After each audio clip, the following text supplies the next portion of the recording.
Kasus pelecehan seksual di ranah medis terus berulang dan terjadi. Ibarat puncak gunung es, berbagai kasus muncul termasuk di Aceh Timur tahun 2020 lalu. Sayang, majelis hakim membebaskan pelaku dari jeratan hukum. Terkini, 3 kasus pelecehan seksual beruntun di ranah medis yang belakangan membuat banyak mata tertuju ke profesi kedokteran. Dikutip dari DetikX, laman detik.com, kasus ini bermula saat mahasiswa program pendidikan dokter spesialis atau PPDS Anestesi Priguna Anugrah Pratama. Lalu pada waktu yang nyaris bersamaan, kasus dokter spesialis kandungan Muhammad Syafril Firdaus dan mahasiswa PPDS Kedokteran Gigi Universitas Indonesia Aswindar Eka Satria. Peristiwa miris ini spontan memantik komentar dari Komisioner Komnas Perempuan Katarina Pensar Istiani. Ia mengatakan kasus-kasus yang muncul itu hanyalah sebagian kecil dari kasus pelecehan yang terjadi di ranah medis. Sebab, di luar itu banyak sekali kasus yang tidak terlihat dan tidak dilaporkan. Seperti fenomena gunung es yang terlihat, yang dilaporkan yang viral hanya sebagian kecil dari yang sebenarnya terjadi, kata Katarina kepada DetikX. Komnas Perempuan mencatat ada setidaknya 15 laporan pelecehan seksual yang terjadi di ranah medis pada 2020 hingga 2024.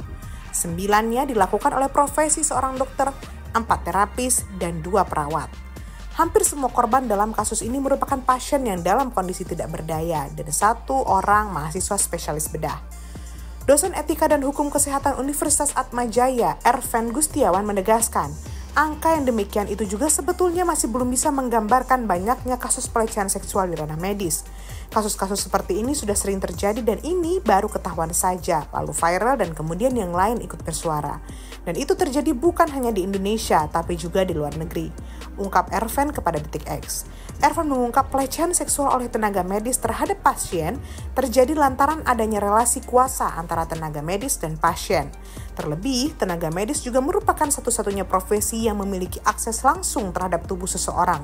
Dalam hal ini adalah pasien.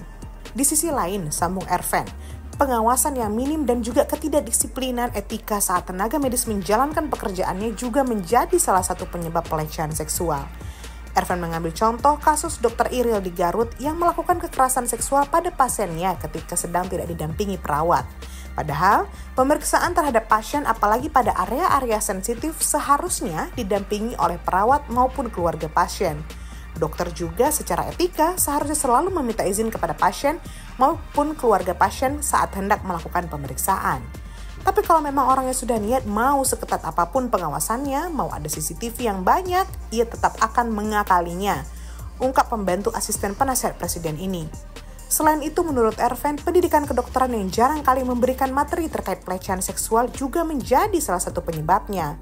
Materi soal ini kerap dianggap tabu di Fakultas Kedokteran dan mahasiswa dianggap sudah paham pelecehan seksual tidak diperbolehkan. Mata kuliah yang begitu banyak di Fakultas Kedokteran juga membuat para calon dokter lebih berfokus mempelajari hal-hal yang bersifat praktik, seperti pemahaman obat-obatan atau penggunaan alat-alat medis. Gak selalu terjadi, tapi seringnya begitu, di luar negeri juga begitu, kata Erven. Ketua Umum Pengurus Besar Ikatan Dokter Indonesia atau IDI, Slamet Budiarto, menapik jika dikatakan minimnya pendidikan etik kedokteran sebagai salah satu penyebab terjadinya pelecehan seksual.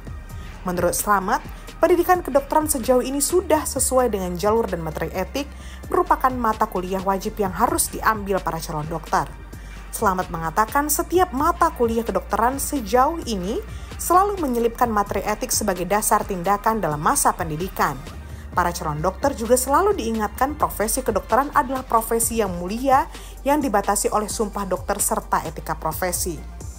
Meski demikian, Slamet sepakat jika dikatakan tata kelola rumah fasilitas kesehatan dan pengawasan terhadap tenaga medis menjadi salah satu penyebab terjadinya kekerasan seksual di ranah medis. Dulu saja, kata Slamet, IDI juga bertanggung jawab terhadap pengawasan tenaga medis. Namun, setelah diterbitkannya Undang-Undang 17 tahun 2023, kewenangan itu dicabut.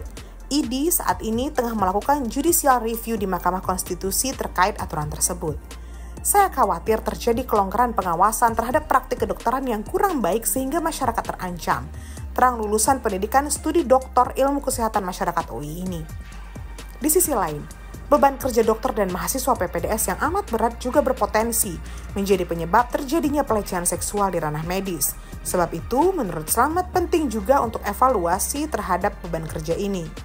Kepala Biro Komunikasi dan Informasi Publik Kementerian Kesehatan Aji Muhawarman mengatakan, dengan banyaknya kasus pelecehan seksual di ranah kedokteran ini, Kementerian Kesehatan akan melakukan evaluasi menyeluruh terhadap tenaga medis. Para PPDS nantinya akan diwajibkan mengikuti tes kejiwaan selama 6 bulan sekali. Tes kejiwaan juga akan diperketat saat proses rekrutmen untuk memastikan mereka memang masih sehatlah jiwanya. Karena kejadian-kejadian kayak gini akan disinyalir sudah gangguan gitu ya, ungkap Aji kepada Detik X. Kalau misalnya berulang, kejadian ini sudah berulang kali terjadi, ini bukan cuma satu kali, itu bisa jadi nanti sanksi berat sampai pencabutan izin operasional kliniknya. Itu contoh saja, tegas Aji. Hanya itu, tunggu dulu. Kasus dugaan serupa juga terjadi di Kabupaten Aceh Timur tahun 2020 lalu. Diduga seorang dokter memasukkan jari ke organ intim pasien. Ironisnya, sang dokter justru divonis bebas oleh pengadilan. Kasus dugaan pelecehan seksual ini bermula saat korban Haji yang berusia 20 tahun datang ke rumah sakit untuk operasi tumor payudara yang dideritanya pada Selasa 2 Juni 2020 lalu. Begitu tiba di RSUD, korban diperiksa di instalasi gawat darurat atau IGD oleh seorang perawat. Korban kemudian dibawa ke ruang inap dan tak lama berselang korban dibawa ke ruang pemeriksaan menggunakan kursi roda. Ketika H hendak memeriksa korban, alat yang digunakan tidak berfungsi. Dokter H lalu menyuruh perawat meninggalkan lokasi dan menutup tirai. Saat itulah diduga terjadi pelecehan seksual. H diduga memasukkan jarinya ke organ intim pasien. Polisi menyebut H awalnya diduga membuka celana dan celana dalam yang digunakan pasien hingga sebatas lutut. Dokter tersebut kemudian diduga memasukkan salah satu jarinya ke organ intim pasien. Terlapor mengeluarkan jari dan mengambil gel dan mengoleskannya pada kedua belah tangan terlapor, kata Kasubag Humas Polres Aceh Timur AKP Muhammad Nawawi saat dimintai konfirmasi wartawan saat itu, Selasa 16 Juni 2020. Diduga H kemudian kembali memasukkan salah satu jarinya ke organ intim pasien sambil tangan kirinya meremas kedua payudara pasien dan mengatakan soal benjolan serta menanyakan tentang sering keputihan atau tidak. Korban trauma akibat kejadian tersebut, jelas Nawawi. Tak terima dengan perilaku culas ini, korban membuat laporan ke Polres Aceh Timur dengan laporan polisi bernomor LP-1-1-24/7/2020/SPKT tanggal 8 Juni 2020. Kasus ini pun akhirnya berlanjut ke pengadilan. Hasilnya, Majelis Hakim Pengadilan Negeri Idi Aprianti sebagai ketua dan Khalid serta Tri Purnama masing-masing sebagai anggota malah membebaskan Dr. H yang bertugas di Rumah Sakit Umum Daerah RSUD Sultan Abdul Aziz Shah Aceh Timur ini. Majelis menyatakan perbuatan dokter itu bukan tindakan pidana. Putusan itu tentu saja berbeda dengan tuntutan Jaksa Penuntut Umum Kejari Aceh Timur. Dalam sidang tuntutan, Jaksa menuntut H divonis 4 tahun penjara. Menurut Jaksa, H terbukti secara sah bersalah dan meyakinkan menurut hukum melakukan tindak pidana perbuatan cabul. Karena itu, ia dijerat melanggar pasal 294 ayat 2 kedua KUHP pidana. Tapi, yaitu tadi, majelis hakim ternyata berbeda pendapat. Entahlah.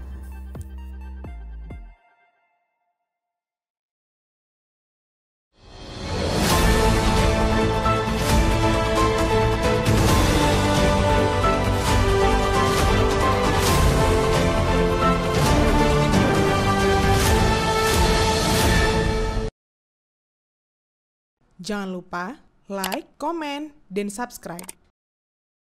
Serta aktifkan lonceng notifikasi.